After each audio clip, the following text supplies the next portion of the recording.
So, when I say leadership to you guys, what does it mean? Setting the example. Setting an example? The ability to direct and command. Direct and command. I'm going to take some notes.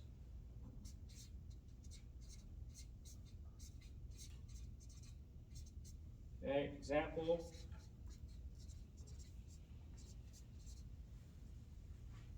Influencing people to achieve a common goal. Influence. That Textbook. last part sounded like textbook. Let's stay away from the book.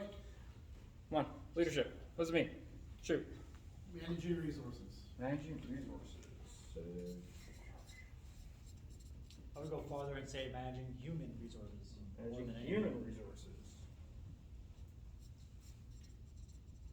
Okay, next. Superhuman resource. Accepting accountability. Accountability. Okay. Okay. Empathy. Empathy. Big one, all right? Emotional intelligence. EI, big thing right now, emotional intelligence. Guess what? Newsflash, EI is not new. Anything else? Mentorship. Mentorship. Absolutely, right? Someone hit on it. Actually, see you talked about mentorship. So did QM, right? Okay, next. Knowledge. Knowledge. Type of knowledge. Knowledge is huge, man. Yeah. Give me something. It could be like tactical expertise. Practical expertise, technical expertise, Credibility. credibility. Okay. Knowledge. Let's do knowledge. Knowledge, credibility. Okay. Commitment. What? Commitment. Commitments.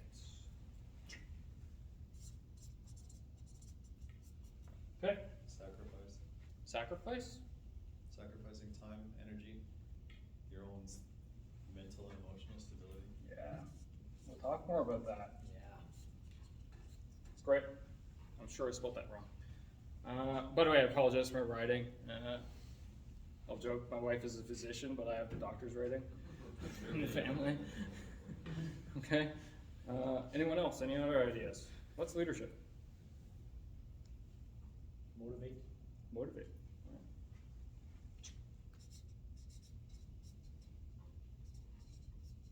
Similarly, inspiring people. Inspiring, yeah.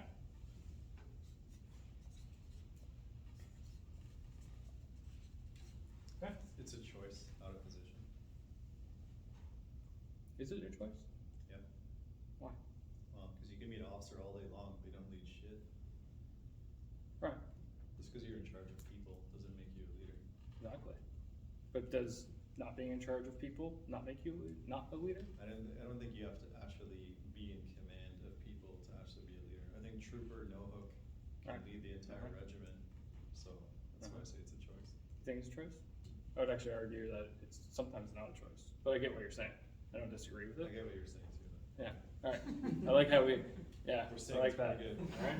I can leave now, right? All right. We're going to the bar. Promote that man. All right. Anything else? Any other ideas?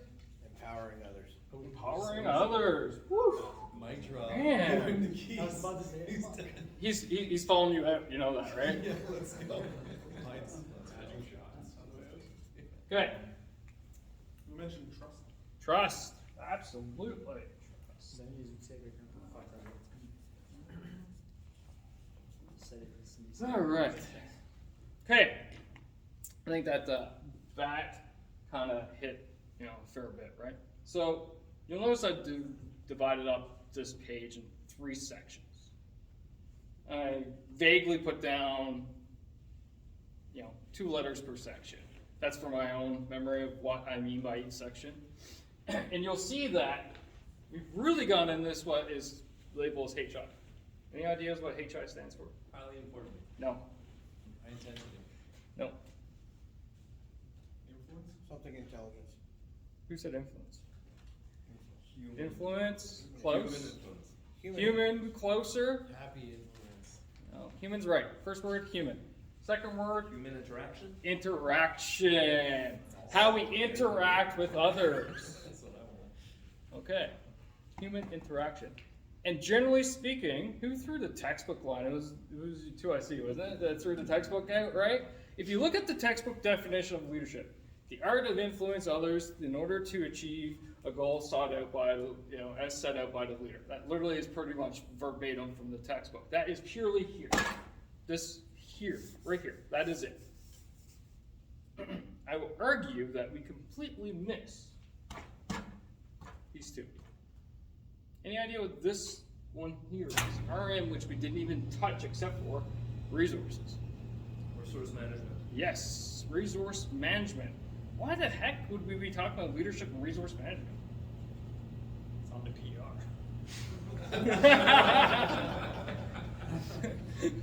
Well played. You can follow him out too. Because if you don't manage your resource properly, you're going to burn your guys, or there's other Right? stuff going to happen, right? Right? If you don't manage your resources properly, how can you mentor in terms of training? If you don't have the money to put them on training, how can you do it? If you don't manage the resources of the vehicles you got, how can you get them on, driver qualifications? How can you bring them out to the field, so on and so forth?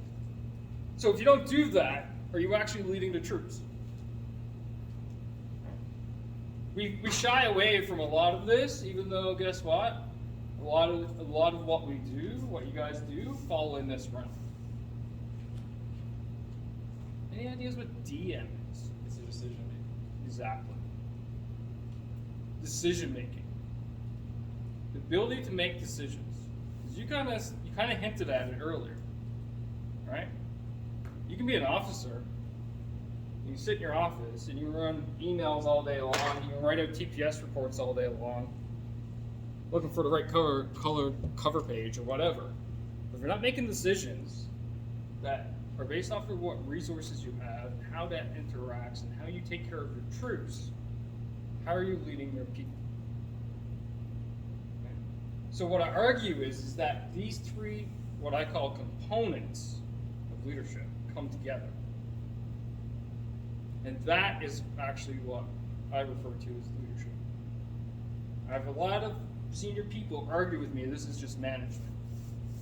I'm like, congratulations. I can give you 50 stories of companies who are no longer existent. Why? Because they failed to manage the resources. So if your company no longer exists, how is it that you're actually leading the people that you would hire to do a job? Because they are now out walking the streets either begging for money or they've gone elsewhere and looked for employment elsewhere. Is that actually leading? I would argue no. So this is why when I talk about three components of leadership, these are the things. This is where we need to be, this is where us as leaders need to be thinking every day. This is where we need to be operating. We need to be sharpening our skills. Human interaction. How do we motivate, inspire, right? Delegate, mentor. How do we show, lead by example? The fact that you're here sets an example to your troops back in Petawawa. Okay? Now, the message that you go back to Petawawa with is how you're going to interact with it.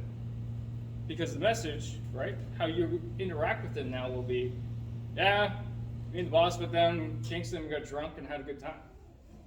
Or is the message, we went down to Kingston, we talked about a lot of serious issues, and you know what? We were working on things to get better for the squad. Right? How you message, this is how you interact, right? How you allocate resources, time, money, humans, okay? To the tasks that you have, to your people, to whether you delegate down to them, you empower them, right? A lot of things that you talked about, okay? And then finally, decision making. How you decide things. Do you go and bring them into the decision-making process, or do you exclude them from the decision-making process? Congratulations, there's no right or wrong answer to that question. It is all situational based. I talked about a concept called leadership spectrum, okay? There's a leadership spectrum which is really tied to decision-making. On one end of the spectrum, you have completely laissez-faire. Don't give a flying squat what you do. On the other end of the spectrum, you have complete authoritarian. I will tell you exactly what to do, when to do, how to do it, how far to go, blah, blah, blah, blah, blah, and you do not have a single millimeter, nanometer of space to maneuver within as a subordinate. Okay? And that spectrum is this wide, and then how we lead goes in between. And sometimes as a leader, what becomes difficult is that we need to realize where do we need to be in that spectrum at that given time, at that given moment for that situation. Because sometimes, and former U.S. Navy SEALs Jocko Willink and Leif Babin write about this, it's a dichotomy. Okay? I am all about delegation and empowerment to my subordinates. But at the same time, there are situations where I need to be completely authoritarian. That is a dichotomy in itself.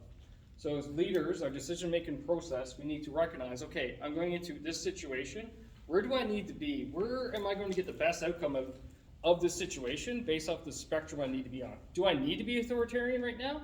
Or do I need to be more laissez-faire? Or somewhere in the middle? Closer in the middle, that's where they refer to as transformational leadership. Very motivating, inspiring, and so on and so forth. However, when you guys go in the field, you know, is there a lot of space for your trooper, your brand new trooper, to get a lot of leeway? Or not? Right? Probably not. So that's one of the things is decision making. So that's what I refer to as my 3 components of leadership.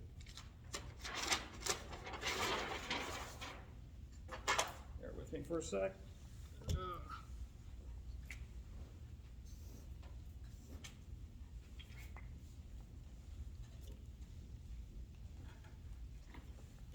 Now, who/what do we lead? Seems like an easy question. Who/what do we lead? People. We lead our team, right? And you're confused because I got 2 lines up there making 3 different things. Depending on your rank level, you can lead the institution. Your organization. Why is that rank level dependent?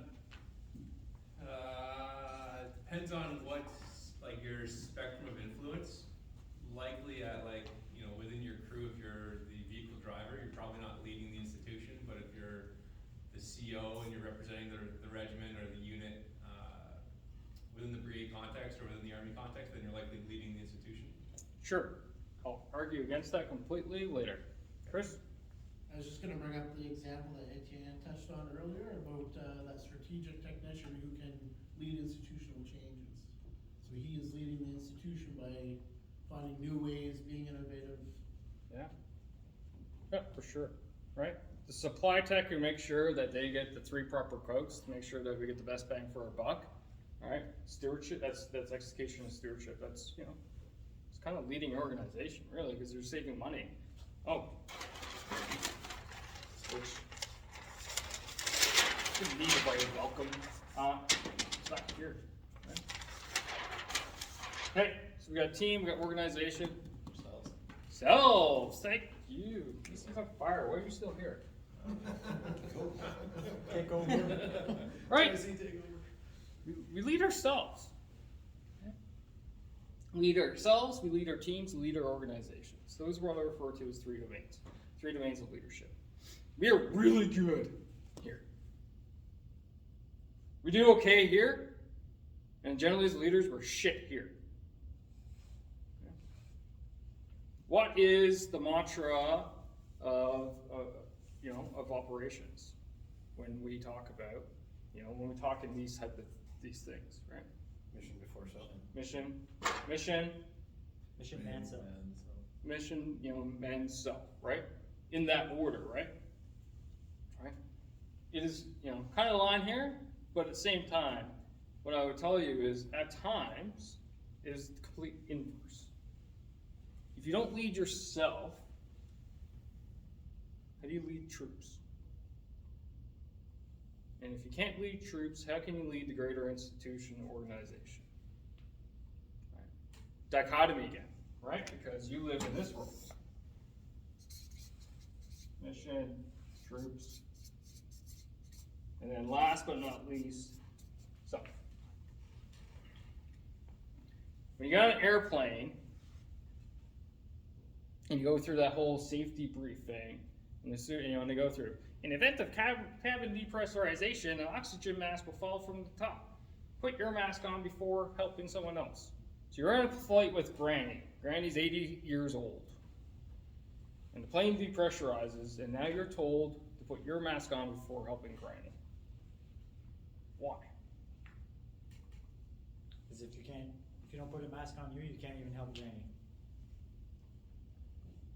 Right? If you put a mask on, if you don't put a mask on, depressurization means that you're going to pass out. And Granny's unable to put her mask on, congratulations, she's going to pass out. Now, no one is conscious. That's why. Yeah? I think I see what you mean. Yep. When people look to a leader, they look for someone to lead them in what to do next. And I think that what you're getting at, one key important things that they need is they need to see that you know what you're going to do next, to trust you to tell them what to do next. Right. So kind of back to that knowledge bit, right? So let's break these out.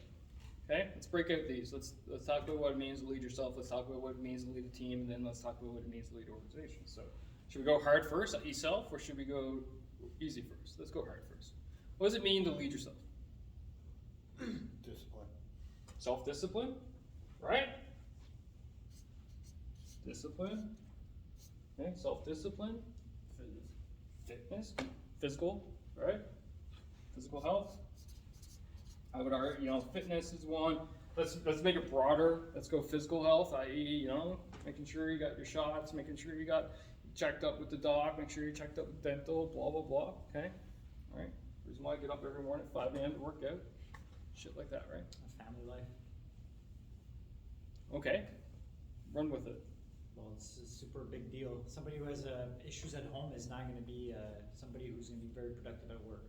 Right, And okay. with my crew, it's one of the big things. I mean, we're all older and stuff, so it does play a part. But if the leader himself has issues with family, then they're not in a real big position to lead. So what would be the what's the word I'm looking for here? Work-life balance. Yeah, work-life balance, but I mean, what symptoms come out of that issue at home, right? That's mental health. Yeah, mental health. Mental health, right? Again, mental health issues. Okay, let's go. Let's keep going. What else you got? Self-improvement. Self-improvement. Yes. Right? I shouldn't write down improv because I used to do improv in high school. Improvement. All right? Self-improvement. I say to people all the time. Actually, I'm going to rephrase. As you can tell probably by the ring on my finger, I graduated from RMC. When I was at RMC, and this is how Chris and I know each other. When I was at RMC, it's like deeper degree, baby. Like when I'm done this at university, I'm out. I can't wait. Right? Scott from 2022 could go back to Scott 2001 to 2006 timeframe. I would strangle the shit out of myself. I'm talking like Homer on Bart Strangle. All right? Why? Because of this. Self-improvement. Right? The moment you stop learning is the moment you become useless to any organization, especially as a leader. We were talking about this before we even kicked off, right? A lot of the reason why the Great Resignation is ongoing is because a lot of the archaic leaders out there in the business world especially are not realizing the changes that are going on in people that are in world today and are not adjusting to it. That's why you hear a lot about CAF culture change and so on and so forth. Missing middle, so on and so forth. Okay? We need to continually improve. What does that mean? It means emotional intelligence. It means getting formal education. It means doing PD sessions like this. It means listening to podcasts. It means learning new technical things. So that when your troops come to you and say, hey boss, I got this great idea, like you actually have a smick of an idea what the heck they're talking about. All right? It means constantly learning new things so that you can bring it and apply to it. So that you can go ahead and then do that inspiration thing, motivation, resource management, decision making, okay, to move your organization in the right direction. So awesome. What else does it mean? Leading self. Values and ethics. Values and ethics. B's and E's. Values and ethics. Okay. Pretty self-explanatory.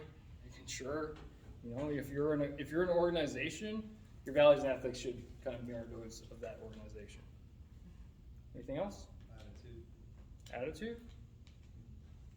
Okay. What way? If you can't manage your own attitude and perspective, there's no way that you can possibly influence your team. Alright. Like the angry captain or the angry sergeant can't possibly encourage or motivate their own troops to mindset. Mindset, right? Right, mindset. All right, a lot of talk about mindset. A lot of talk about, especially in the leadership realm, the mindset, attitude, how you bring your mindset to the team, all right, and how you can overcome anything. Talked to a business leader in Barrie about the 2008 economic crash, and he ran a printing company. And he talked to me about having the mindset that no matter what, we were going to get through this, and I wasn't going to lose a single person. He got through the economic crash in 2008, 2009, without losing his company, without losing a single person. Some days they show up, they had absolutely nothing to do, but he managed to get through it. Why? Because of leading self with the mindset that we will do it. Anything else? Leading self. Self-awareness, Self-awareness? like limitations. Yeah. Like mentioned, leading on our soldiers, things Yeah. like that. You Okay. gotta know your limits. Buying it. I'm buying it. Okay. Awareness.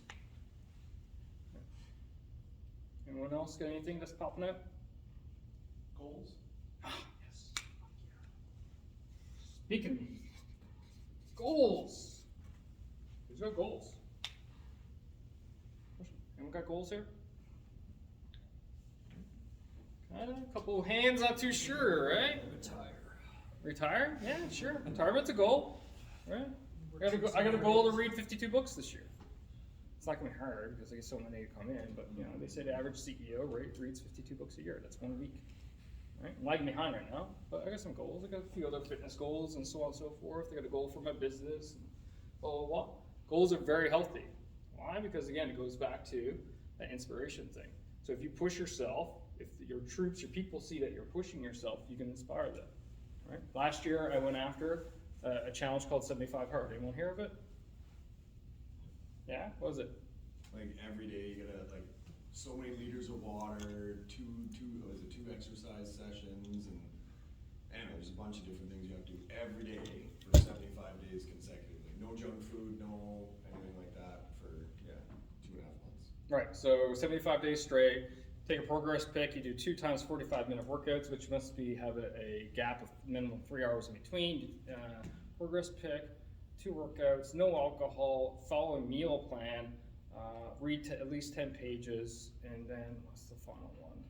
There's 6 tasks. Anyway, you get the picture, right? It's not something easy. But I took that on, and I led a group of dudes on it, right? 75 days straight. That's a goal. Why? To inspire and motivate. We had a dude who was 300 and something pounds. He's down to I can't remember now, mid 200s right now. He started with this 75 hard. So, you inspire and motivate people. Leadership, right? So as leaders, I really recommend you guys, 1, have goals, but 2, vocalize them, because by vocalizing the goals you have, especially to your subordinates and stuff, especially goals like that, 75 hard, people see me at work, even today, I could walk around still with a half-gallon jug of water. Right? Oh, the leader, a gallon of water. That was the final one. Which sucks, by the way. That's the hardest one of all. It's 128 ounces of water, so 16 glasses or whatever you want to refer, break it down. That was by far the hardest one. But I still walk around with that half-gallon jug at work, and the boss is he's like, that's a lot of water. I was like, well, actually, this half gallon is what we should be drinking anyway. Oh, wait now. Back to physical health, mental health, so on and so forth. Okay? So, and people start asking. All right, that's good. I think we've kind of beaten on team. All right, let's hit the easy one. What does it mean to lead people, teams? Inspire. Okay, inspire the team, absolutely. Goal setting. Goal setting for the team, yeah. Goals for the team, Motivate. motivate, Task management. yep. Orders. Tasks. Look at that, guys are flying, right? Like, this is what I'm saying, we do this really good. Development. Development, right? Develop our people. Okay. All right. I don't need to beat this horse. Okay. We're gonna come back to these. Okay. We're gonna come back to these. All right. What does it mean to lead the organization? Of course you know. You stop. Someone else. I haven't heard anyone from over here. What does it mean to lead the organization? Carry out the intent. What do you mean by intent? Intent of organization, Well, the intent, you know, we always have a mission with an intent. right? So that's what we need to carry out, that's what we need to do, right? Right. So that's what needs to be completed, so. So the overall mission, you know, the purpose of the organization, right? Right? What's the purpose of the organization? Why does it exist? Why are you given the, you know, in your case, why are you given the tasks that you're given? So the mission, okay? What else? I don't know a word for this, but using the red tape to your advantage, because that's my big problem is bureaucracy. Okay. Leading it by using the red Yeah, tape yeah. to achieve goals. Yeah, understanding policy / procedures and so on and so forth to, yep, got it. Planning, yeah, no, it's fine. Planning, absolutely, right? That's a big thing in the military. Love, you know, you guys love to plan, plan, right? Lots of courses on planning. Communication within the, so communication within the organization as a whole? Yeah, I mean, along the lines of, like communicating decisions, I guess, or like, Yep. or an intent. Okay. So that people can kind of work around that. So, that's something we didn't hit here. Communication exists there for sure, right? Communicating with our people, the mission intent, blah, blah, blah, our intent, all this stuff. But I kind of get what you're saying at too. How we communicate, okay. I'll buy it. So, I'm just gonna pause for a second. When I say leading organization, I'm talking about, you know, institution. So, and you can look at things. There's one organization right here in this room. There's also 4 different organizations here in this room. There's also no organization in this room, okay? Think about it. You guys are a squadron, right? That in itself is an organization. You're from within the RCDs, but as well, there's headquarters, right? That in itself is an organization. There's transporters, maintenance, supply / QM. Okay? Those are all organizations as well. So that's how I want you to look at leading organization as well. You know, you go all the way up. You got the Canadian Armed Forces, you got the Canadian Army, you have 4 Division, and then you got 2 Brigade, and then you got RCDs. You see what I'm saying? This can either be wrapped up or it can actually even be broken down. That's why, kind of back to what you were saying earlier about how, you know, lower rank can't lead the organization. Well, no, they won't lead the, you know, they won't necessarily lead the whole Canadian Forces. However, they can lead their section, which, if you look at it from an institution lens, it's still leading the organization. Okay. Also made an argument that, you know, it also depends on where you work at within the organization. So, for example, when you lead the organization, it also depends on where you're employed. So you can have influence, right? Right now, at our level, at your level, you're not going to have much influence on what happens within the Canadian Army. Okay? But someone at your rank that works at the Canadian Army headquarters has a much greater potential to influence the full Army due to where they operate at. Okay? So, all right, let's keep going. Innovation. Innovation? Not that we want to flex in that. Critical thinking. Critical thinking. Explain. So Because I if you- would go there, you know. Well, the way I look at it, if you have, let's take the mission as an example. So you're given a task or a mission from your, you know, your OC or somebody within your organization. That's your job. You need to be able to see outside that immediate task in order to make it successful. So you need to be able to look at next balloon out. So if you're able to use critical thinking, Right. you're not gonna focus on simply on that one task. You're gonna have the ability to see the larger picture. So you're not missing the finer details. Get it. I really get it. I'm not sure how to write it, but I get what you're saying. As soon as you say critical thinking to me, that's my ability to critically think, not necessarily how I lead the organization, but I get what you're saying, for sure. I don't disagree with you, I just don't know how to frame it right now. Pride. I was gonna say change, innovation. Change management. Come on, we're missing Well, a like, big one. useful change though. We're missing a big one. Resource management.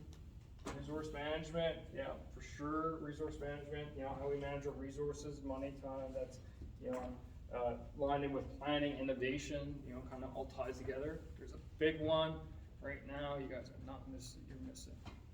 I'd say managing people is not more of the organization, but it's the team.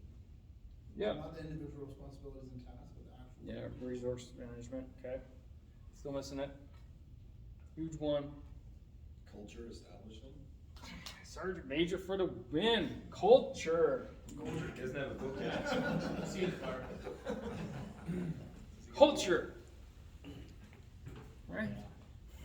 God, how many times have you guys not heard this word this week? Right? I don't know. Culture. Culture, this is how you lead your organization. So go back to what I talked about earlier. How there's, you know, one organization here and how there's 4 different organizations here. Each one of you, you know, you have a squadron culture, but each one of your troops has its own culture. The RCDs has its own culture. 2 Brigade has its own culture. Keep going, right? That's why I kind of like, you know, you get 3 people in, you know, 3 different people from 3 different elements in a room, and everyone starts ganging up on the Navy guy, right? And then suddenly the Army guy shows up, and you start beating on the Air Force and the Navy guy, right? And all of a sudden, you know, the infantry guy shows up, and there's the armor guy, and like, blah blah blah, right? This is all subculture. This is a huge one, right? This is how you lead your organization, okay? Establishing a culture. These things, okay? Organizations live, breathe, and die from these 3 things.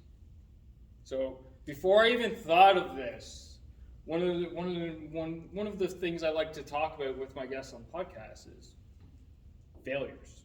That's why that resonates so well. Why do people fail? Why do organizations fail? Why do leaders fail? And as I started taking my notes and reviewing my notes, these are the 3 areas that popped out at me. They either failed themselves, they either failed their teams, or they either failed their organizations. Okay? Does anyone know the company Research in Motion? Okay, all right. I was surprised, actually. I was expecting no one to know, almost no one to know Research in Motion. Okay. Epic 2005. King of the World. Names Mike Lazaris and Jim Balsillie mean anything? There we go. Those were the co-CEOs of Research in Motion. So let's go back to self-improvement. Anyone know what Jim Balsillie was doing in 2005? He was trying to make the then Phoenix Coyotes the Hamilton something. I.e., Jim Balsillie, the co-CEO of Research in Motion, was focused on moving an NHL hockey team to Ontario. Mike Lazaris, I'm probably not pronouncing his name right. It's a Greek name. I suck at names. Okay. Mike believed that no one will want anything called apps, and believed that they had the perfect work device. Do you think these guys were improving themselves? Right? They weren't improving themselves. They weren't looking at the changes that were going on in the world at the time. And I will fully admit, guess what? I'm a shareholder of BlackBerry because I could probably do a full presentation of why BlackBerry stock one day will skyrocket again. But anyway, but I digress. They did not spend any time improving themselves. They did not lead themselves. Guess what happened? Apple showed up to the game, right? And oh, by the way, it didn't take a fucking crystal ball for you to know an iPhone was going to come, because Apple made the iPod Touch, and then they released the iPad, which was basically, so a gorilla took the iPod Touch and stretched it out so you could fit it in your hand, and then they said, hey, let's just put a cell chip into it, right? It was not rocket science. Yet Mike thought that they would be fine. And in fact, he forgot to self-improve him so much that when the iPhone came out, he went and bought one, and this is how much money he had, bought one and ripped it apart to look at it, and he went, how the hell did they put so much electronics in here? Because they got stagnated. They stagnated to the point they were happy where they were, and they stagnated, and they forgot to improve themselves, and then guess what? Started derailing, right? 5,000 jobs lost one day. Revenue's tanking. Share price went from a high of around 58 bucks a share, I believe, down to, it sits around 9 bucks and change right now. Okay? That is the impact of going through here. Okay? Let's talk culture. Uber. What's wrong with Uber? Not regulated. Freelance. No? Outside of policy. Nope. No one knows? Doesn't need to watch business news more often. Culture, Uber. You want to talk about a sexualized culture? Let me tell you, Uber destroys the Canadian Armed Forces. Destroys it in that terms. People think that the CAF has a sexual misconduct problem. Uber destroys it. They've been rampant with problems for years. Why? Because the CEO was a sexist pig. And do you think that when you're fighting court battle after court battle, you can focus on leading your team, i.e. taking care of your drivers, and as well you're taking care of yourself? No, well, mindset, values and ethics, right? Right? Telling girls they have to show up in miniskirts if they're going to be a secretary. So, it keeps going worse. Okay? So these are the domains where organizations fail in leadership. Okay. So off of that, what I go to try to figure out is, great. We have what I call the 3 components, i.e., what leadership is, per se, in the intersection of human interaction, how I motivate, inspire, and do things, how I manage my resources, make sure my people are taken care of, and so on and so forth, and then my decisions, which bring all that together. And I'm leading across these 2 domains, looking at myself, making sure I have the ability. I'm taking care of myself, right, to the point where I'm able to lead my team and then think about my organization, inspire, doing delegation, empowerment, training, so on and so forth, establishing a culture. Okay. Right. Now, what I go for, what my goal is, how do I make these the peak? How do I operate at my highest level? How do I get my team to operate at its highest level? And how do I get my organization to operate at its highest level?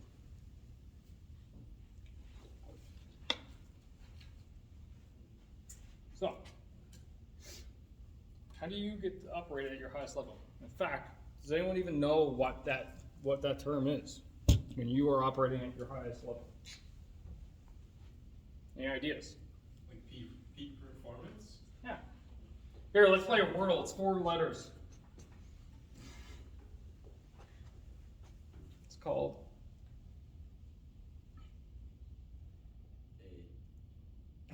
It's not high, like high for high performance? No. 4 letters? Nope.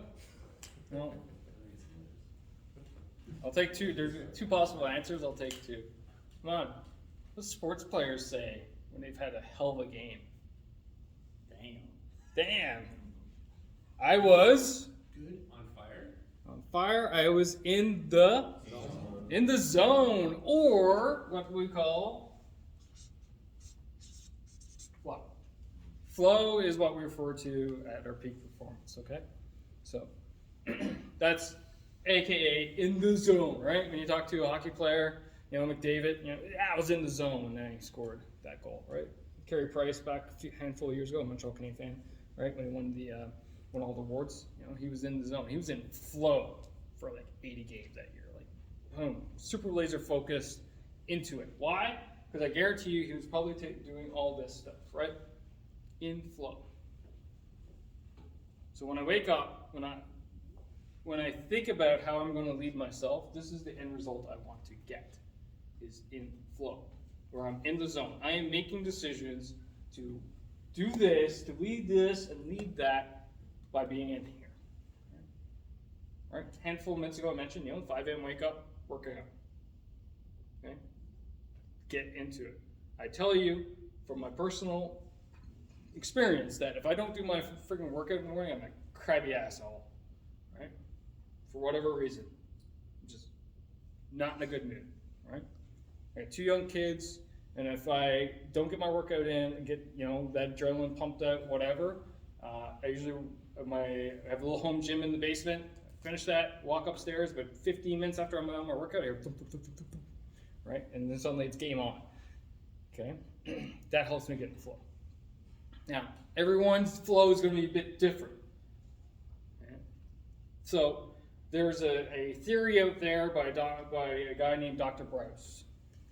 Dr. Brous is actually a sleep doctor, of all things. And he did a whole whack of studies and analyzed a whole whack of studies. He came up with a theory called chronotypes. Based off of his theory, there are 4 different chronotypes. And I'm going to save you guys the questions and answers. So chronotype 1, lion, someone who wakes up early in the morning, okay? Bear, which is the predominance of the population, I think around 60-70% of the population are bears. Gets up a little bit later, stays up a little bit later, so on and so forth. Wolves, which are the night owls, okay? And dolphins, who are the insomniacs. Based off of Dr. Brous's study, and by the way, you can go ahead and Google the Power of When quiz, and you can find out which chronotype you are. Based off of his study, he actually outlines a day, the perfect day based off of your circadian rhythm, i.e. how your energy levels go up and down throughout the day, and how you focus on different things throughout the day. Okay? This is how you then overlay your life, your work, with something along these lines of how you can get into flow, peak performance. I literally have an Excel chart. He literally outlines exactly the perfect day, of i.e. when you should do everything. I mean, like everything's in there, from asking a raise, to having interaction with your boss, to even getting it on with your wife. All right, you can find out the chronotypes and which is the best time and area today. Like it's all in there. It's an awesome book. Problem with the book is you only read a quarter of it. But I digress. Point of the story is you start lining up, okay, best of your ability, how you operate, the tasks that you do. With this, you're starting to get into that flow state, that mindset. Boom. Okay, that's doubling down. Okay, so for myself, I do hard analytical work in the morning. I mean that crunching work, right? Grinding. That is my morning time. My afternoon time is the nauseous administration that has to get done. The boring paperwork, the signing, hopefully meetings that I don't have to think too much about. Generally drool on myself if I can. Okay, because my energy level's gone back down. Before I read this book, well, it still happens. Every day between 5 and 6, most days anyway, I am fucking exhausted. I mean, I'm literally sometimes at our dinner table, but to pass out into my plate. And then after 6, my energy levels pop back up again. I had no idea why until I read this book, and that's when my energy levels align, sinks to the lowest, and that's actually when Dr. Brous recommends I get a workout in to get it back up again, so that I can push to about 10:30, 11 o'clock, which, congratulations, is normally when I go to bed. All right, and ironically, I do all my podcasting work at night. When do you think he recommends doing creative work? First thing in the morning. Evenings. Right? So that's his line. Bears are different, wolves are different, so on and so forth. But this is what it's all about. Getting in flow, okay? Leading yourself, okay? Going about your work. Okay, peak performance for teams.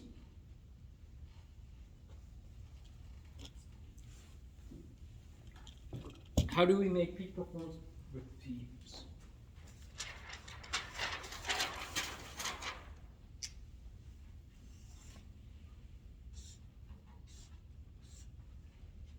Four sections.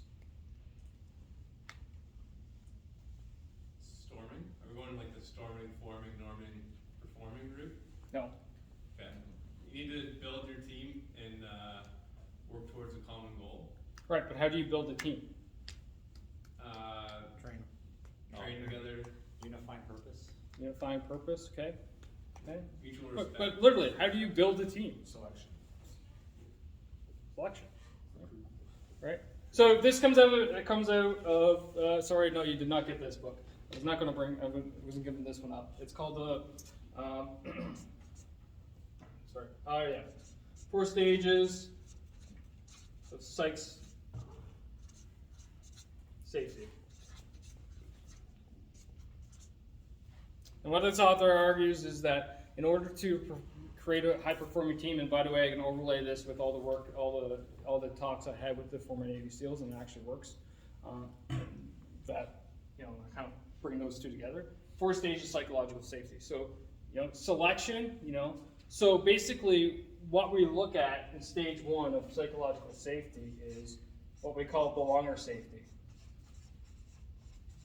I belong to this team. Right?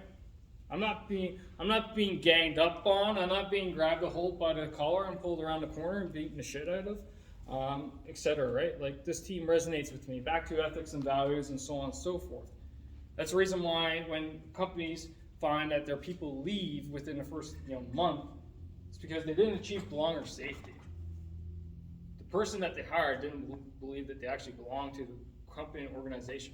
This is why APS and post-APS is actually crucial, yet we seem to fuck it up almost every year. To bring people in and bring them, form them part of our team and so on and so forth. Okay? Belonger safety. Now, members of the CAF kind of have that immediately-ish, in that if you didn't have belonger safety, they would have VR'd. But how do you achieve belonger safety within this team? The RCD headquarters squadron team. Okay. Next stage, any ideas? So if we feel safe, okay, I feel part of the team, we think is next. Integration. Probably that you're value added to the team or contributing member. Oh, getting a flow over here. All right, so the next one, what did I do? How did I make this? All right, longer. Okay. We'll do this. I can't write for shit. Learner safety, right? And you guys talked about this a lot. The ability to show up and learn and screw up without severe reprimand. Now, don't get me wrong. I'm not saying if the FSA clerk goes downtown with the credit card and starts blowing the whole budget that you should, don't do that again. It'll be okay, right? No. But at the same time, if someone makes a minor mistake along the lines of whatever job it is that they're doing, you have the ability to say, hey, you screwed up. Here's the error. Okay. Go back, get after it. Right? We do this good sometimes, and we do good some other not so long times. I'll tell you a little story from when I was running an ops cell. I had a master corporal that worked for me, and he screwed up big. Now, the end result wasn't big, but he misallocated $40K worth of funds, right? Which was a fair bit for our budget. We were able to fix it. But what we did was we took that as a learner safety moment. And I AR'd it, not with just him, but the entire team. Say, 1, to show, yes, there was a mistake, but 2, so the entire team learns from that mistake in this environment where, you know what, it was a learning opportunity. End result, no harm, no foul. We were able to fix it. Took a few hours worth of work and so on and so forth, and me getting a ton of lashing from the DCO, but we were able to fix it, okay? if I went ahead and dropped the hammer on him for something at the end of the day had no impact, this would have been gone. Right? And the rest of the team would have realized that, oh, the boss just went down on, Al for a mistake that in the end of the day didn't change the price of fish. Oh, by the way, I'm from Newfoundland, so that's a saying where I come from. Okay. And, am I going to bring up something? Am I going to now suddenly admit mistakes? Right? That learner safety is where you enable people to say, hey, I screwed up. And next is, how do you go about fixing it? Next stage.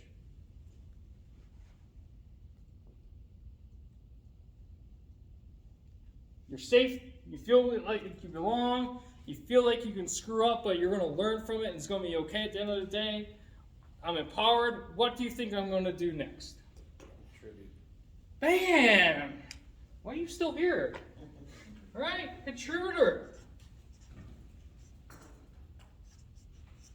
Okay, I can contribute to the team, to the plan, the ideas. I'm going to bring up ideas on how we can do things better, faster, less resources, less time, so on and so forth.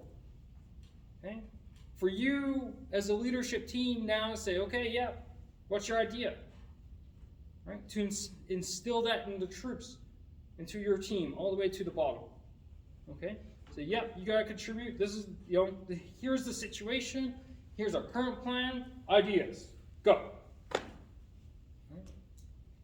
People bringing their ideas forward. Why? Because of what you said earlier. You can't be an expert in everything. Right? You're not an expert in turning wrenches on the labs, right? Nor the MSVSs, nor the LSs, nor the G-Wagons, and everything else. Can you gunplug? Can you fix a C8? Carl G? No. Can you manage the time allocation to your team? And the prioritization of that equipment getting fixed? Yes. Right? So when someone comes to him and say, hey, I got this great idea which is going to save us 4 hours to do this transmission swap, would he not be fucking excited? I'd be, yes, let's hear it, right? I got an idea to save $10,000 instead of doing it this way. Okay? This is bringing bubbling ideas up from the bottom, enabling a contributor safe environment for your team. Final. This one is probably going to be the hardest one of all. Challenger. Challenger? Yes! Are you looking up? No, you don't have your phone. Damn. Challenger safety. He's just very smart. Yeah, apparently. I don't know why I'm here. Challenge twice. Challenger safety. The ability to say, that's screwed up. That right there is bullshit. All right, obviously, probably not in those ways, but still, at the end of the result, that's what they're saying. This is bullshit. We need to fix this. Okay? When I talk to my soft guys, this is what they talk about. This is where they spend their time. They will drop the mission down, and they will go through it, and everyone has a say around the table. Everyone on the mission has a say. And they are challenging every single aspect of that mission. Why? To make sure that it is to the highest level, everything that could be thought about, that could be planned for, that they can control has been taken into account in their plan. Okay? They will go from the commander of that mission all the way down to the brand new guy just finished BUD/S, 3 weeks ago. And they'll go through that. They will challenge the shit out of everything. Why? To make sure it's done to the best ability. Now, back to the spectrum, back to the dichotomy. You can't do that every day. You can't do that in every situation. And the culture of the CAF and the Canadian Forces, okay, doesn't allow for it. But what I would suggest to you is, when can you do it? When can you enable this? When can you, involve Challenger safety? I had this talk with my team, and I've told them that, yes, we have the ability right here, right now, to invoke Challenger safety. Nothing's going on, nothing's crazy, blah, blah, blah, blah. I want to know what is bullshit. I want to know what doesn't work. What I don't want as a leader is to be told what people think I want to hear. Okay? Right? Wish this was a secret room, because I would say a few other things. But anyway, I don't want to hear, right? This is what happens to companies that go under. This is what happens to organizations that fall apart. Why? Because suddenly the people around the leader of that organization tells them what they think that leader wants to hear, vice the ground truth. And how do you do that? You do that by enabling challenger safety. Enabling a culture where people can challenge the plan, challenge things day in, day out without fear of retribution. However, at the end of the day, you as leaders need to communicate when this is on and when it's not, based off the reality that you live in, right? Sometimes you can't do it. You bullets flying over your head. You think challenger safety is going to happen? Hell no. No, go right, go left, and go for 20 clicks now, right? But boss, fuck no, go, right? However, garrison in day-to-day grind stuff, right? When you're in field training exercises, how can you instill this? Is it trying new tactics, all right? Trying new TTPs and so on and so forth. I was gonna say, this is pretty well impossible in the cap. Is it? Yeah. It is, because you can say all day long, troops, you can challenge me, but the reality is that it takes time to get buy-in and to get trust from Yeah. soldiers. And Yeah. we don't spend enough time in any position to really develop that kind of trust. So like, yeah, you can feel Right. belonger, learner, Yeah. and maybe contributor, but to get to that challenge, like, it takes time, right? When I think about my own soldiers, Yeah. the ones that have challenged me the most are the ones that I work with. So my sergeant right now, he was in my troop when I was a troop leader, and so we had that connection from before. Whereas when we were in the troop together before, he wasn't so much willing to challenge, but now he feels more comfortable and he's able to. And that's like the problem with the CAF. That's why our CAF is fucked. It's because we don't have that challenger safety anywhere. We don't. Why? Culture. Well, I mean, Where does culture derive from? Derives from two places. Tradition. Tradition, right? Culture gets driven from the top, but culture can also fester from the bottom. Yeah. And can fester up, right? So, yeah, I don't disagree with you. It is a difficult goal for sure, right? But if you go and you preach it day in, day out, you act it, your ethics and values resonate with that I will listen to you if you bring forth a good point, right? Right? The littlest things, okay? The littlest things, the people are always watching, day in, day out. Absolutely every single decision you make is being scrutinized under a bazillion powered microscope, right? And they're not sitting there going, I wonder if I got challenger safety today or not. No. But the reality is their mindset is going up and down on this spectrum, okay? And their team is going up and down on this spectrum, okay? I will tell you, where I work at, everyone know, what's the word I'm looking for here? Basically, closed forum, right? Safe closed forum? Hell fucking no. Not a chance. Right? And guess what has happened with the people that were in my organization? They don't bother to bring shit up anymore. Because we don't have it. So we don't have the ability to challenge.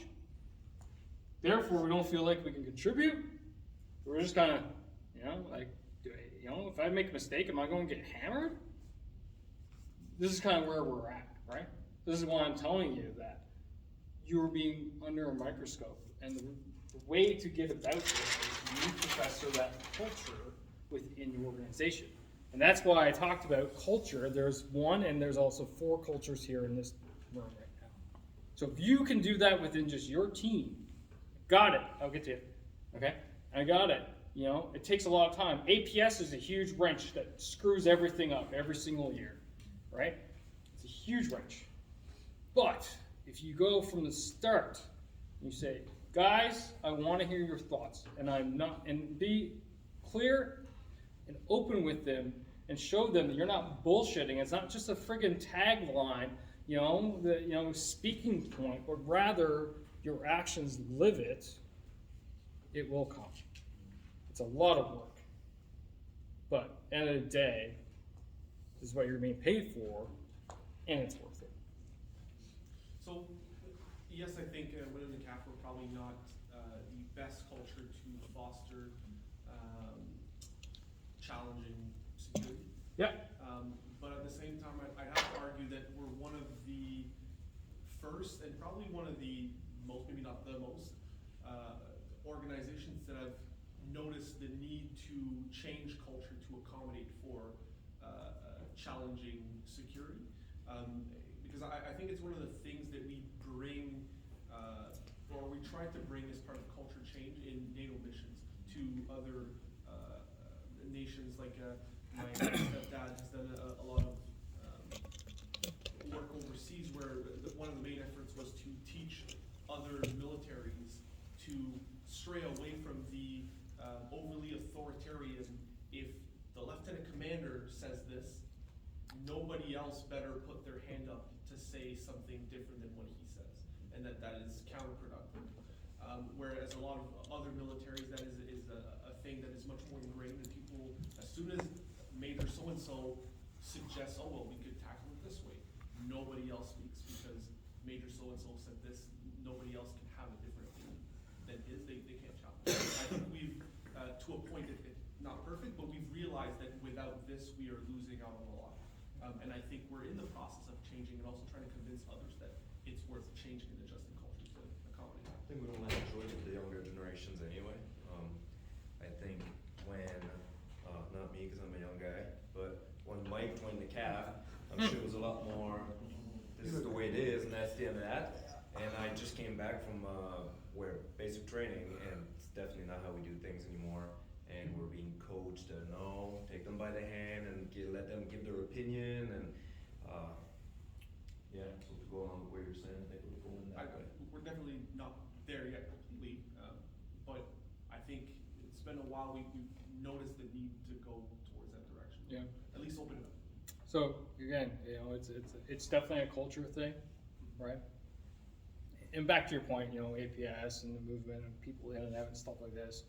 And the guys in the soft community have an advantage because they generally go in and stay there for a long period of time, and they get inoculated into this very quickly and stuff. All right.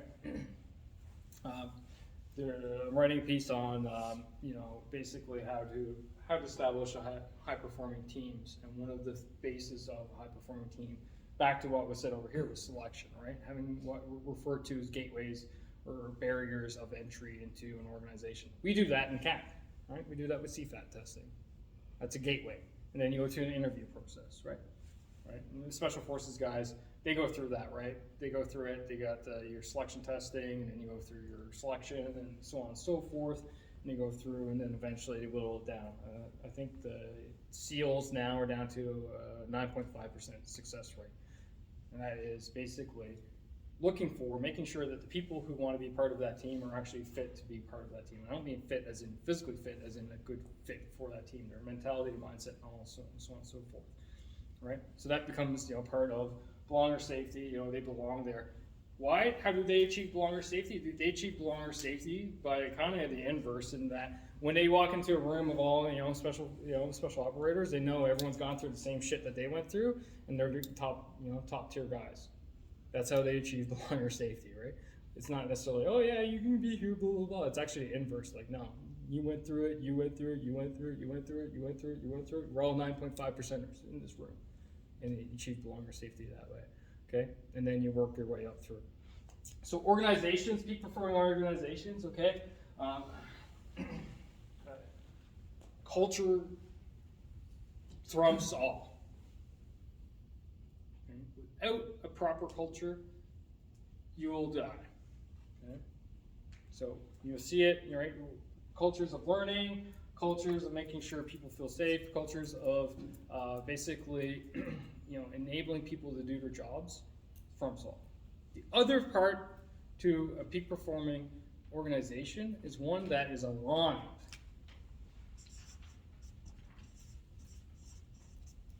Okay, alignment, aligned. The strategy, how they operate, okay, its mission, and the resources it has, and then as well as what's expected out of it, okay, or what it does, is parts of alignment. Right now, I'm coaching a. I'm not trying to blow shit up my ass or anything, or blow stuff up my ass. I'm coaching a senior vice president of sales of a tech company in the States. And my God, his company is fucked here. I mean, it is brutal, okay? So he's part of sales. Him and his team go out and they ink deals with I think Monday they had a pitch with Tesla, okay? So you're talking like a multi-million-dollar contract, okay? And part of it is they have SaaS, software as a service, right? So they go out, they find these deals with Tesla and Capital One and all these big corporations in the States, and that's what his team does. Then the product team demonstrates what the product actually is. And then they ink the deal if it goes well. Okay? That's problem one. Why? Because he's actually not in charge of the full process. He's being hamstrung and held feet to the fire due to the outcome of someone else and someone else's team and organization. The product team doesn't belong to him. The product team doesn't have a viable demo, believe it or not. Like, demo sucks. Like, it doesn't even operate. Here's the other problem. Okay, in business world, any business majors here? All right, help me out. Let's run the cycle. Okay, we got sales, right? Sales gets, what else? What are the other components to, big business? Support? Marketing. Yeah, support, marketing. Marketing can generally fall. We'll keep marketing with sales. Support, so we'll call it admin. Okay. Overhead. Production, operations. Operation. Yeah, right. Ops. Okay. Okay, so that's the three main ones. These are negative, i.e., they cost money, and this here is positive, i.e., it brings money in. So if you were, a CEO of a business, you want to make sure things are staying afloat. You also generally want to run on a profit, right? So you like 15% profit based off of what your revenues are. 15% is generally, a good healthy margin. How would you determine what these guys should be after?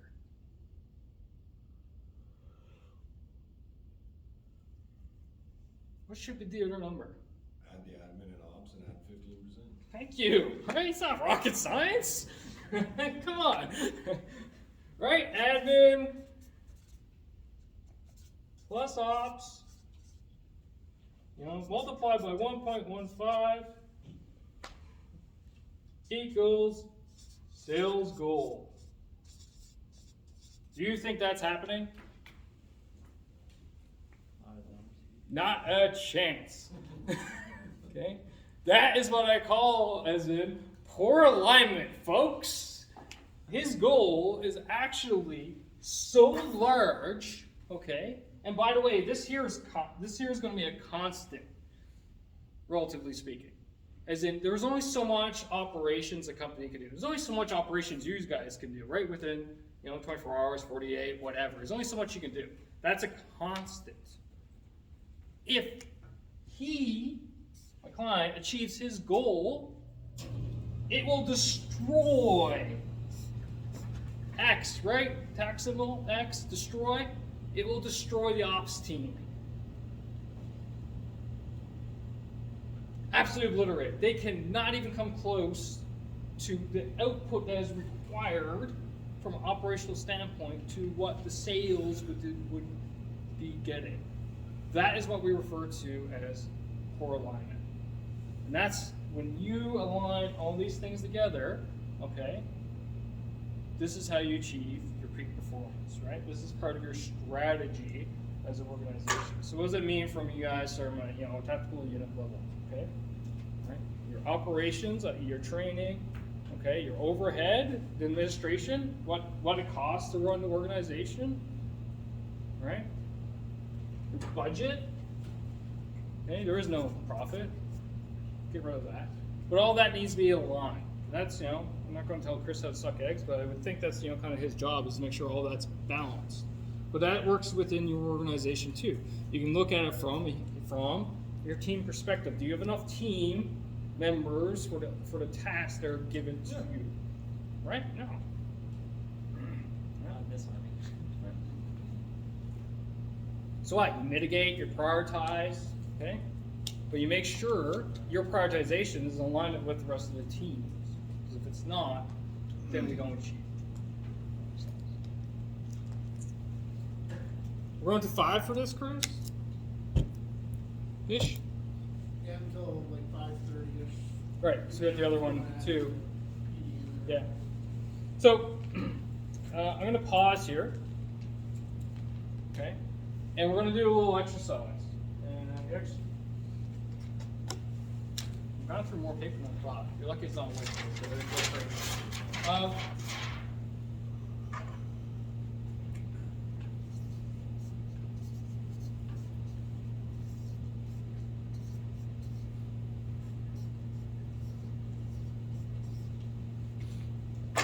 Anyone been marriage counseling yet? Maybe it work. Do you know this? This exercise works works in marriage counseling too. Okay? Start, stop, keep. I want you to think in the 3 domains that I talked about: leading yourself, leading your team, leading your organization. What should you start doing across those 3? What should you stop doing? And then what should you keep doing? Okay? Take 10 minutes and think about that. A couple points per. Okay? Start, stop,